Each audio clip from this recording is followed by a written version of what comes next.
Ils s'appellent Marius, Mathilde, Grégory, Rachid et Héloïse.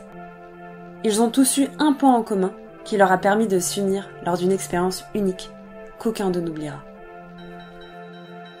Ils ont tous été, au même moment, à la recherche d'un emploi.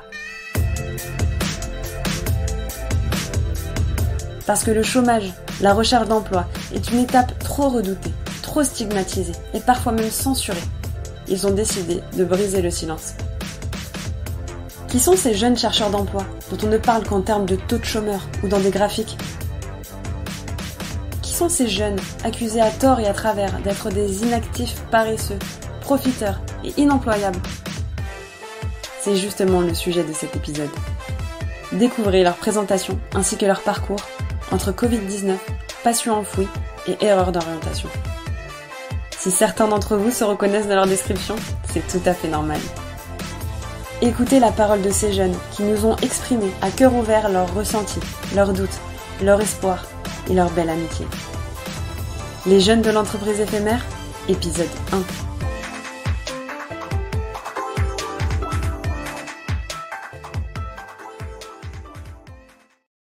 Je m'appelle Grégory, j'ai 25 ans, j'habite à Suresnes. J'ai fait des études, alors j'étais en fac d'histoire pendant 2 ans à Nanterre et ça m'a pas vraiment plu, c'est pas vraiment ce que je recherchais exactement dans l'histoire. Et du coup j'ai voulu marquer une année sabbatique en voulant travailler assez rapidement. Sauf que déjà à l'époque, il y avait des soucis en recrutement. Ensuite il y a eu le Covid qui est passé. Du coup, ça a été des années assez compliquées au niveau du travail. Et voilà. Et depuis, je m'accroche et je vois des bons signes. C'est pas que c'est une désillusion, c'est qu'on m'avait pas bien expliqué exactement comment ça allait se passer. J'ai cru qu'on allait choisir nos options liées à l'histoire, alors que non, c'était imposé, entre guillemets, des cours normaux. Et c'était seulement les autres options. Moi, j'étais en géographie, qu'on choisissait. J'avais le choix entre géographie ou anthropologie. J'ai plus préféré la géographie. Et voilà. Et ensuite, c'était pas facile, forcément, parce que c'est beaucoup plus technique. Mais oui, après, c'était vraiment pas ce que je recherchais. L'histoire, les périodes historiques, que j'apprécie beaucoup, elles étaient plus vers la licence 3 ou master 1.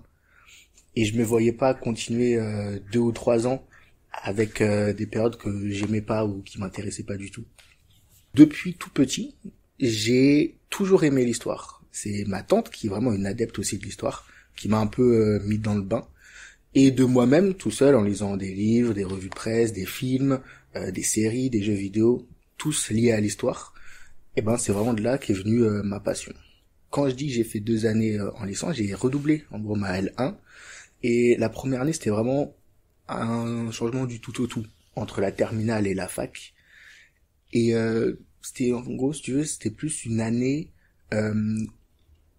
où j'essayais de me repérer à la fac, avec les méthodologies, le fait d'être tout seul, qu'on m'aide pas. Et ça a été un peu compliqué. Du coup, j'ai décidé de moi-même de la refaire. Et la deuxième année, ça a été un peu plus simple à certains niveaux, mais j'arrivais toujours pas avec la méthodologie. Et du coup, c'est plus un processus sur toute une année qui a fait que je me suis dit je vais pas continuer parce que vraiment ça me plaisait vraiment pas.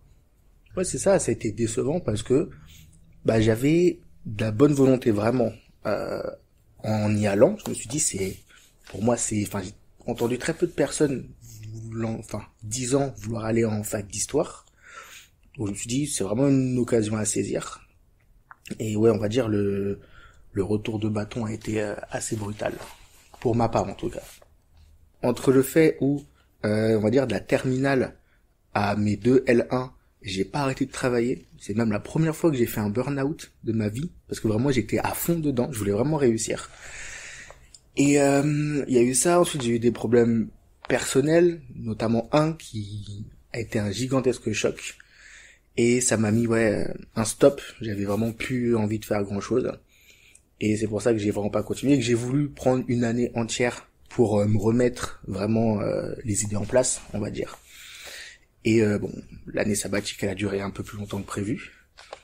Mais c'est surtout, on va dire des problèmes vraiment plus personnels qui m'ont fait arrêter. Alors oui, ça va beaucoup mieux maintenant, parce que j'ai été bien entouré, bien conseillé. Et l'année sabbatique, je pense qu'elle a duré peut-être 1 an et demi, quelque chose comme ça, avant que je me remette vraiment à la recherche d'un travail. Et bon, ça a été un peu compliqué. Et après, il y a eu le Covid. Donc j'ai quand même, en période de Covid, tenté, ce qui ne tente rien à rien. Mais bon, là, c'était du refus de partout. J'ai eu à la piscine de ma ville. J'ai eu le patron qui m'a dit comme quoi, en ce moment ils embauchaient pas parce qu'ils savaient pas quand ça allait réouvrir ou refermer ou voilà. Mais il m'a dit comme quoi ils allaient me rappeler quand tout sera réouvert, disponible. Et ça va faire 1 an et demi, quelque chose comme ça, que j'attends toujours son appel. Quand je me suis remis à la recherche de travail, j'ai pas vraiment de domaine en particulier, juste je voulais travailler. Parce que j'avais été trop longtemps sans activité, ou sans faire quoi que ce soit. Du coup, je voulais juste travailler. J'ai envoyé plein de CV, lettres de motivation, un peu partout dans les endroits qui recherchaient beaucoup. Et alors, j'ai eu beaucoup de vent, j'ai eu beaucoup de non, mais il y a qu'une seule entreprise qui a répondu par mail en m'expliquant pourquoi ils m'avaient pas pris. C'était notamment, ils avaient préféré quelqu'un avec de meilleurs diplômes, mais on va dire une moins bonne connaissance ou pratique de l'anglais que moi qui ai moins de diplômes mais qui arrive mieux en anglais. Et ils m'ont expliqué comme quoi l'anglais ça s'apprend beaucoup plus vite que d'avoir des diplômes requis ou quelque chose comme ça. Mais j'ai préféré cette entreprise qui était vraiment claire avec moi, qui était honnête, plutôt que ceux qui répondent non ou rien du tout. Alors moi je cherche beaucoup en réceptionniste parce qu'on m'a dit que au niveau du relationnel ça allait. Beaucoup m'ont dit ça. Et du coup je dis pourquoi pas, tout ce qui est réception de jour, de nuit, agent d'accueil, des choses comme ça. Après j'ai tenté aussi vendeur dans une chocolaterie qui était à 400 mètres de chez moi. J'ai tenté ça, j'ai tenté dans un casino, un supermarché casino, dans des Leclerc. Et c'est principalement là où j'ai tenté le plus. Je m'appelle Mathilde, j'ai 29 ans. J'habite à Courbevoie et j'ai fait des études de droit. En fait, un été, quand je devais avoir 13-14 ans, ma mère m'a donné un bouquin à lire qui s'appelle Chien perdu sans collier. Je pense que j'ai pas tout compris au bouquin, mais en sortant de ça, j'ai fait tiens, je vais faire du droit. Et du coup, c'est ce que j'ai fait. En vrai, j'étais pas du tout scolaire, pas du tout, mais j'ai quand même eu mon bac. Et du coup, je suis rentrée en droit. J'ai commencé par une bi-licence droit français, droit italien. Après, j'ai arrêté la partie italienne et je suis repassée en droit normal. Alors, c'est pas un droit pauvre, mais disons que moi, ça m'intéressait pas tellement. Il y avait pas assez de diversité. Et puis après, j'étais qu'avec des Italiens bilingues. Moi, j'avais fait italien LV4. Faut pas exagérer, quoi. Alors, moi, j'ai pas été diplômée tout de suite, en fait, parce que j'en avais marre du droit. Donc, j'ai changé et j'ai fait de la criminologie. Donc, voilà.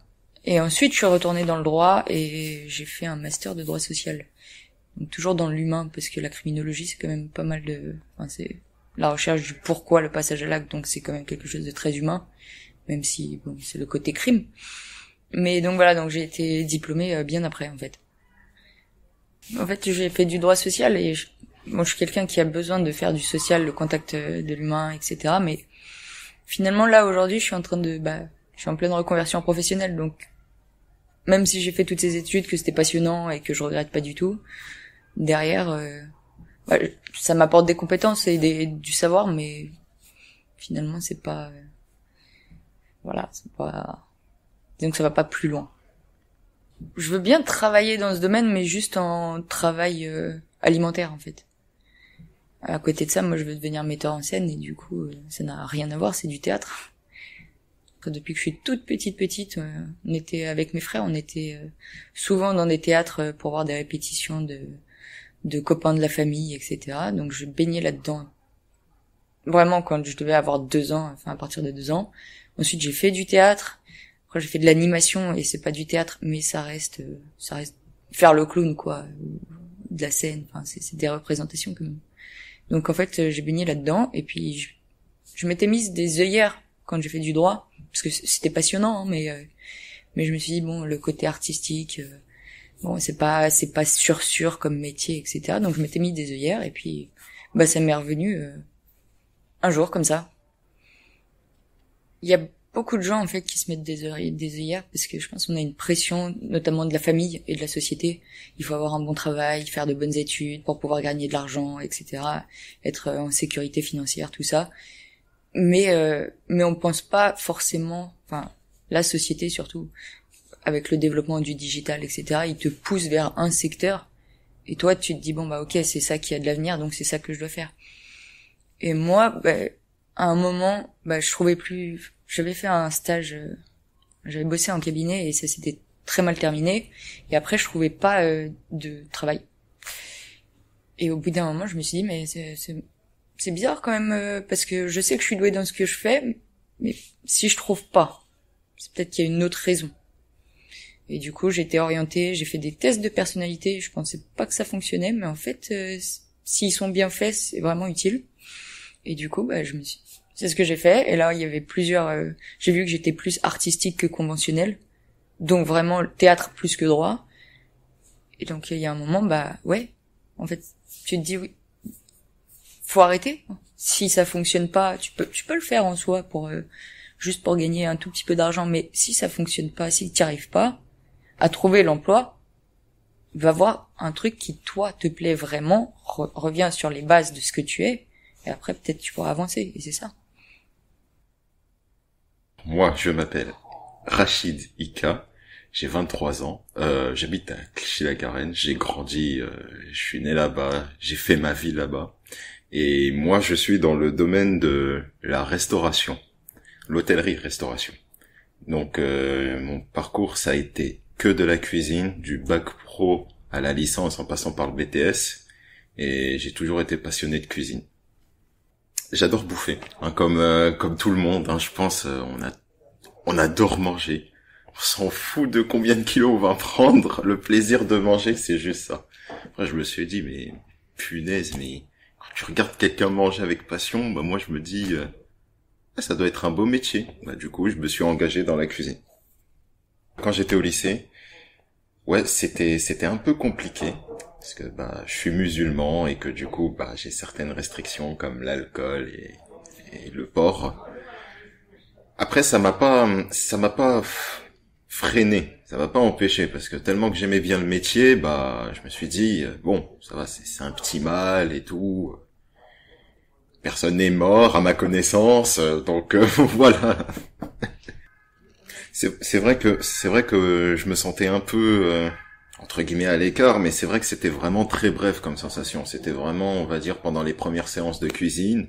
Donc c'est vrai, j'étais là, il y avait ce choix moral dans ma tête, mais après je me suis dit, ça va, on fait quand même de bonnes choses, donc autant continuer sur ce terrain-là.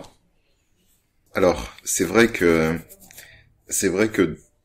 durant toutes ces années, ouais, je me suis dit, ouais, la cuisine, c'est vraiment quelque chose qui me passionne, que je me donne à fond, à 100%. Mais à la fin de mon bac pro, c'est vrai que je voulais commencer à rentrer dans le monde du travail. Du coup, travailler dans un restaurant, monter en grade, etc., etc. Cependant, c'est vrai que il y avait mes parents qui, du coup, m'ont dit de continuer des études. Hein. On a tous eu ce scénario-là. Mais oui, on va dire j'ai dû retarder un peu mon entrée dans le marché du travail parce que c'est vrai que du coup, j'ai fait un BTS que j'ai obtenu et je me suis dit enfin, je vais rentrer dans le marché du travail. Sauf que j'avais quelques problèmes de santé qui m'empêchent, on va dire, de rester longtemps debout. Je peux rester debout, mais c'est vrai que sur le long terme, ça risque d'être... Je sais pas s'il y aura des conséquences, tout ça. Donc c'est pour ça que j'ai fait une licence, pour avoir un poste dans les bureaux tout en étant dans les cuisines. C'est vrai que quand j'ai eu cette licence, bah, déjà, faut savoir, je m'attendais pas à avoir la licence. Je me suis dit, bon, bah, je vais aller en rattrapage. Et du coup, bah, quand j'ai entendu que je l'avais eu, bah, j'étais, ouais, assez surpris. Assez surpris, ouais. Mais du coup, bah, suite à l'obtention du diplôme, je voulais directement travailler dans le poste, justement, où ça m'ouvrait les portes grâce à la licence. Cependant, voilà, c'est principalement là le problème dans lequel je suis actuellement, c'est que en fait, je cherche justement une entreprise qui recherche du coup une personne comme moi dans ce poste qui était un poste de manager. Le problème, c'est que il y avait le Covid, ce qui a, le secteur de la restauration, c'était vraiment le plus gros qui était impacté. Et on va dire peut-être j'ai postulé au mauvais moment. Honnêtement, c'était une expérience horrible dans le sens où je me suis dit voilà, d'un côté je suis fier parce que j'ai obtenu la licence, ce qui est pas donné à tout le monde, mais d'un autre côté en fait, j'ai un diplôme entre guillemets qui me sert à rien dans le sens où en fait je postule mais j'ai aucun retour, il y a même aucune offre. Certes, après, je peux comprendre le pourquoi du comment, mais oui, enfin, ça m'a quand même fait un sacré choc. Du coup, pendant, on va dire, les premiers mois, j'ai fait des petits boulots. J'ai travaillé dans un McDo pendant quelques mois. J'ai travaillé aussi en tant que caissier, histoire de se remplir un peu les poches. C'est vrai que le coup, il était assez difficile à encaisser. Après, je me suis dit que, bon, toutes bonnes choses ont une fin, comme par exemple le Covid, hein.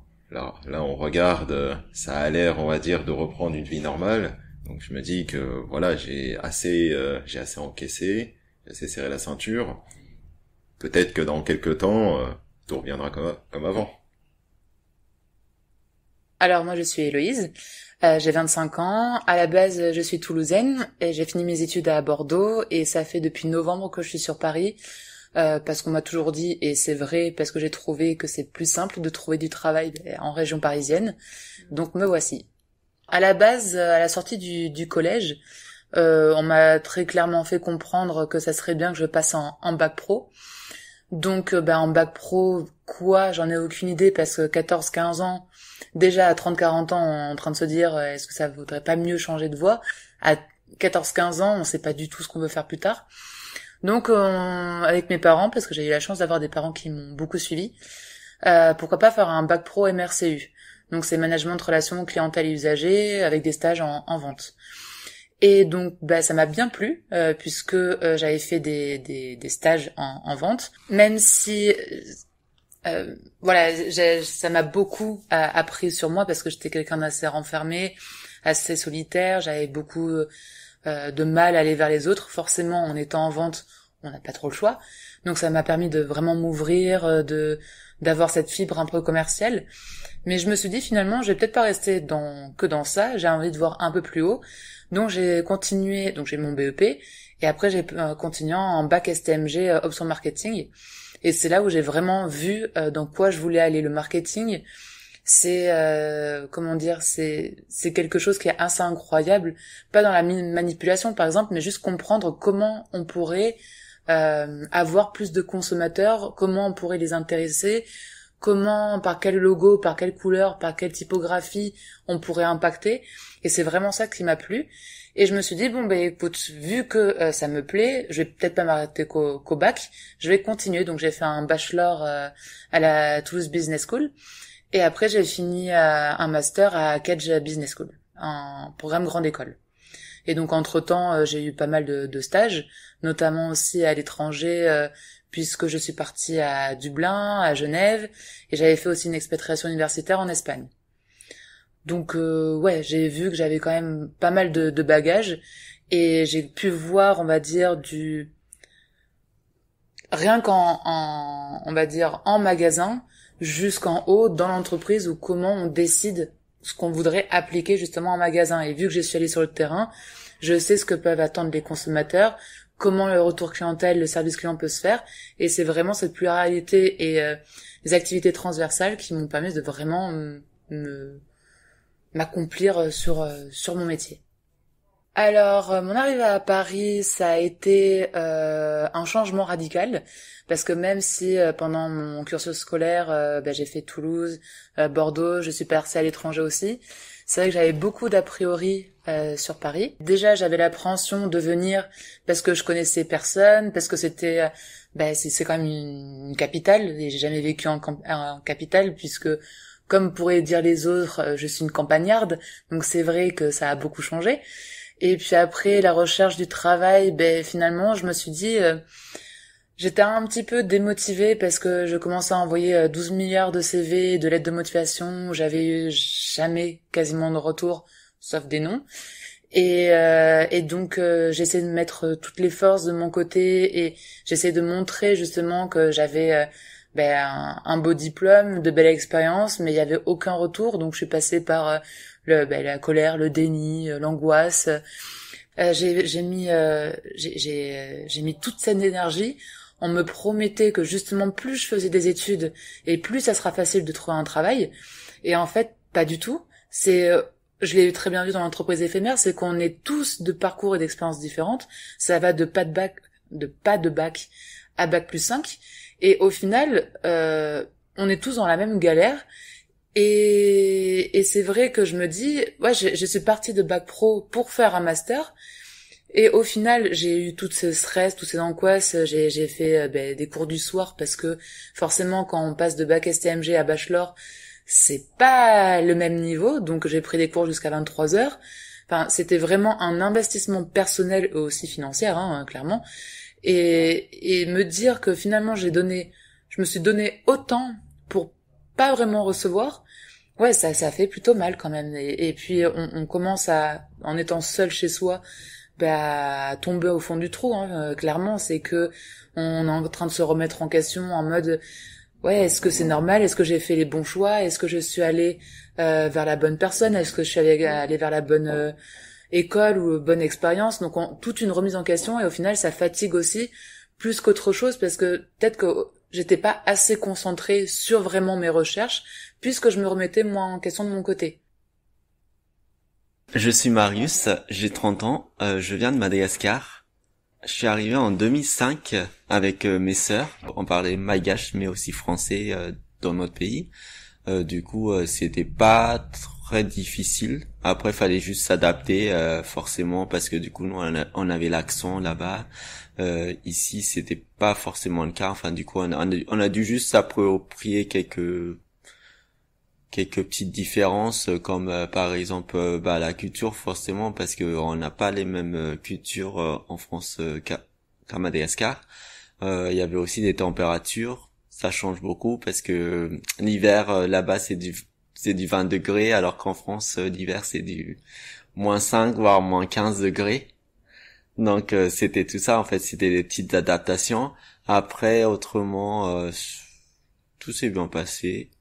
Je pensais avoir trouvé ma voie. C'est vrai que quand on est jeune, on va voir le ou la conseillère d'orientation, ils nous disent ce qu'on peut faire. Enfin, à l'époque, c'était un petit peu le maître de notre destin. Par exemple, moi, je voulais devenir infirmier. Finalement, j'ai pas pu faire ça parce que du coup, j'étais dans la moyenne, donc 10 de moyenne. Donc c'était t'as 10 de moyenne, tu vas dans la filière professionnelle. Enfin, à l'époque, c'était plein de tabous, en fait. Aujourd'hui, je sais pas où ça en est, mais à l'époque, donc il y a 15 ans, c'était encore difficile de s'orienter convenablement. On pouvait pas choisir ce qu'on voulait faire. Et je pense que ça m'a pas mal perturbé, en fait. Et du coup, j'ai mis un peu de temps à vraiment trouver ce que j'ai envie de faire. On va dire que l'éducation nationale ne facilite pas forcément la tâche, enfin surtout à l'époque où justement, comme je disais tout à l'heure, on n'avait pas trop le choix, on nous orientait sur des filières qu'on ne voulait pas forcément. Donc moi j'ai fini par faire un CAP service à la personne. Donc c'était pas forcément quelque chose que je voulais, malgré que du coup j'ai passé des expériences plutôt sympas, même si parfois c'était un petit peu triste psychologiquement, dans le sens où je côtoyais des personnes âgées qui du jour au lendemain disparaissent tout simplement. Et donc du coup c'était pas évident, donc je me suis dit c'est bien de venir aux soins aux personnes âgées, mais j'en ferai pas ma carrière. Et suite à ça, du coup, je me suis plutôt orienté dans l'hôtellerie-restauration. À l'époque, je voulais devenir maître d'hôtel, parce que du coup, j'ai fait mon premier stage. Dans ma tête, c'était bon, c'est parfait, j'ai trouvé ma voie, je vais devenir chef de rang, puis maître d'hôtel, et puis après peut-être manager.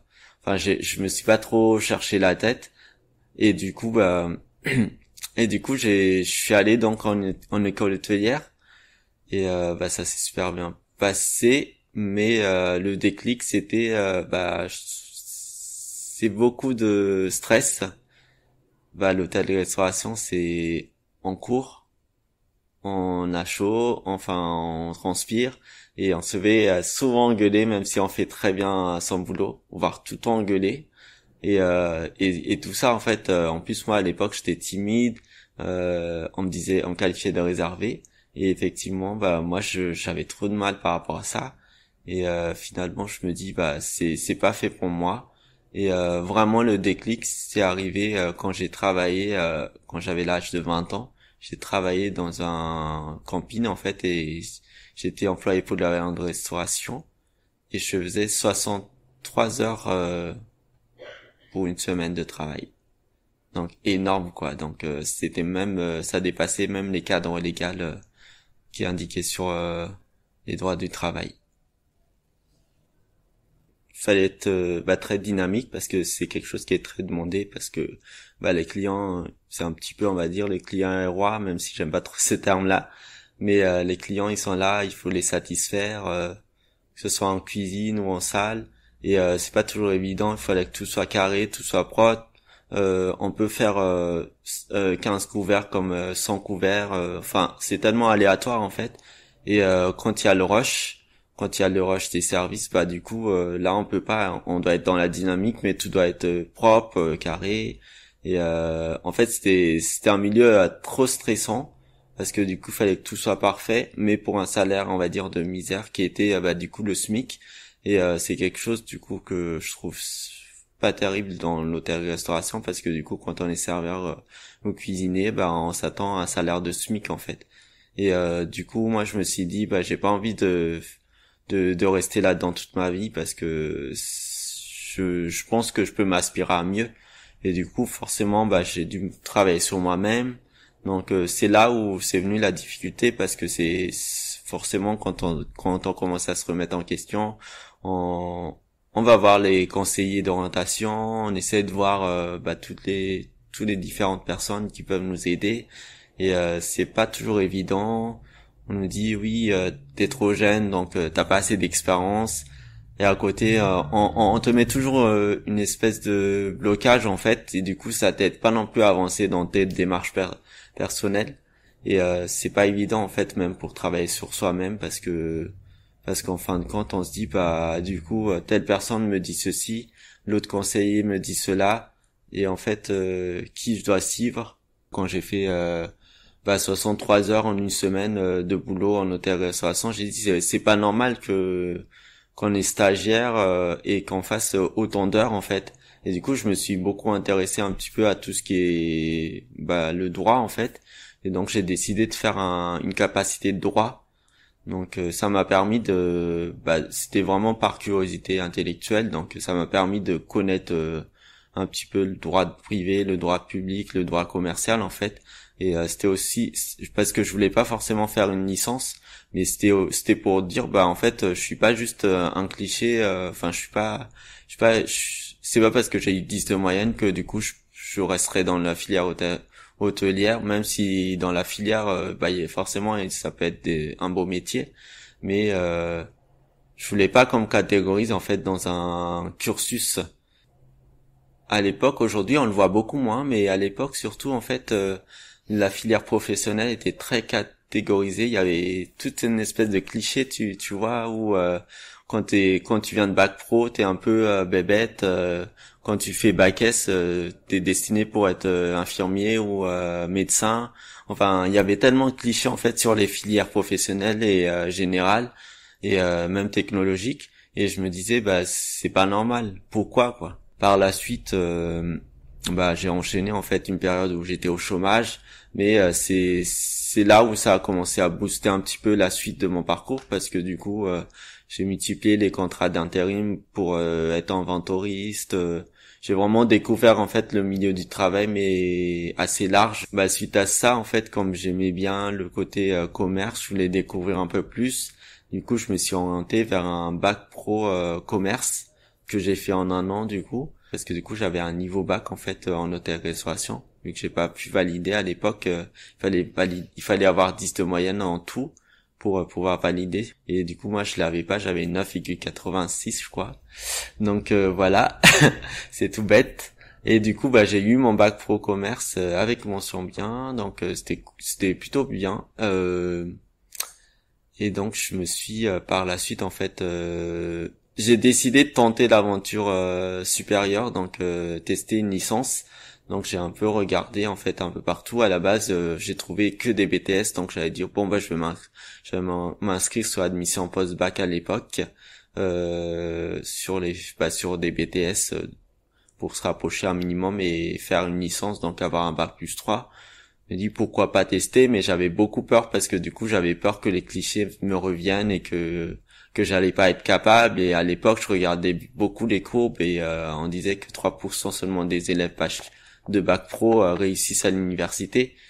Et du coup quand je regarde les témoignages, je me disais ah oui peut-être que faut pas que je me lance.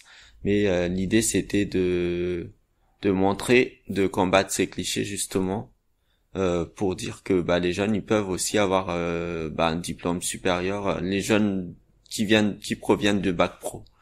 Donc en fait du coup j'ai fait mes 3 années de licence en alternance, sauf que moi quand j'ai commencé la licence du coup j'ai eu 25 ans. Donc à 25 ans c'est souvent dans la tête des entreprises c'est que je suis chevaucheur sur le marché. Du coup c'était pas évident, donc j'ai mis 1 an pour chercher mon alternance. Donc ça m'a permis de gagner en réseau, mais c'était 1 an où c'était très difficile parce que du coup moi pendant que les autres avaient ils allaient en entreprise, moi j'étais chez moi en train de chercher, en train de candidater, refaire le CV, la lettre de motivation. Et entre-temps en fait j'avais vu des conseillers qui m'aidaient sur mon CV, sur ma lettre de motivation, tout ce genre. Finalement j'ai trouvé 4 jours avant la fin mon alternance parce que j'étais censé quitter l'établissement si je trouvais pas début septembre. Donc j'ai trouvé au bout de la 4e candidature chez BNP Paribas. À la base je voulais pas du tout travailler dans le milieu bancaire, mais finalement c'était un des seuls qui m'ont contacté pour passer des entretiens. Donc au final j'ai fait mon alternance de licence chez BNP.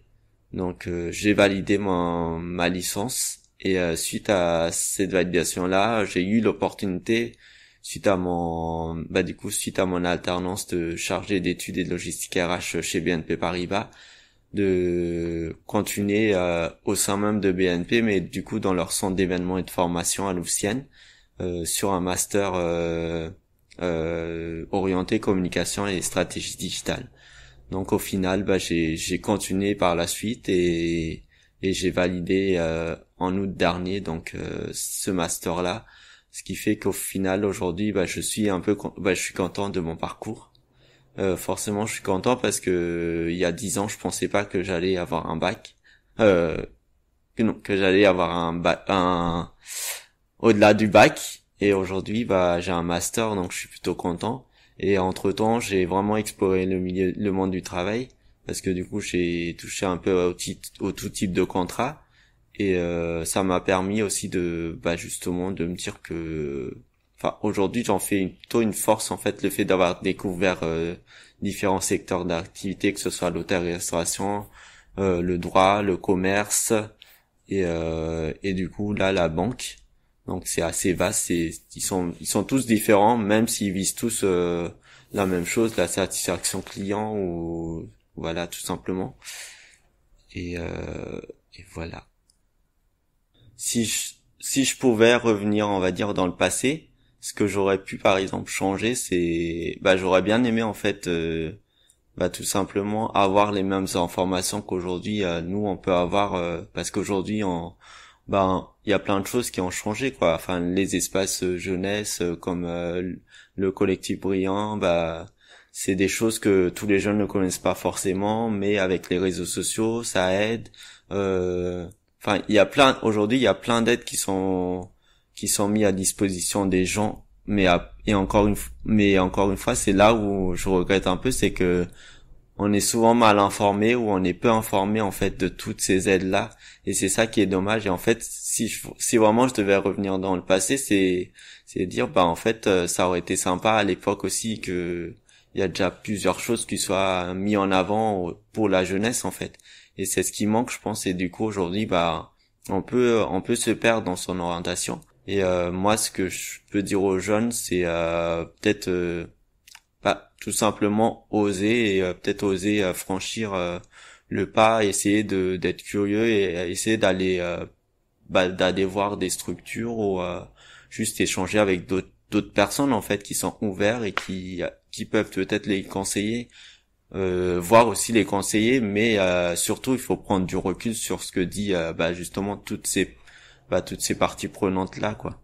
Enfin, autant c'est bien de les écouter, mais il faut aussi avoir son avis à soi, et voilà, il faut pas se bloquer, parce qu'on se dit qu'aujourd'hui il y a tellement d'évolution et que ça va continuer, que il y a tellement d'opportunités qui sont à venir, donc faut pas lâcher ses efforts, et faut juste se remettre en question, et travailler sur soi, et surtout prendre confiance en soi, parce que je pense que c'est le plus important, parce qu'aujourd'hui peu importe qui en est, même un chef d'entreprise ne peut ne pas avoir confiance en lui, et c'est quelque chose qui est tout simplement humain en fait. Et je pense qu'aujourd'hui il faut juste il faut être solidaire, mais il faut aussi penser à soi. Comme le dit Marius, il est fondamental de penser à soi, à ses passions et à ce qui nous motive réellement. Car trouver sa voie est loin d'être évident. Ces jeunes nous font réaliser l'importance d'être bien accompagnés et conseillés dans cette période cruciale de l'adolescence au supérieur. Dans le prochain et dernier épisode de cette série, découvrez les démarches qu'ils ont entamées pour reprendre le contrôle de leur avenir. Vous écouterez le récit de leur rencontre et leur découverte de l'entreprise éphémère.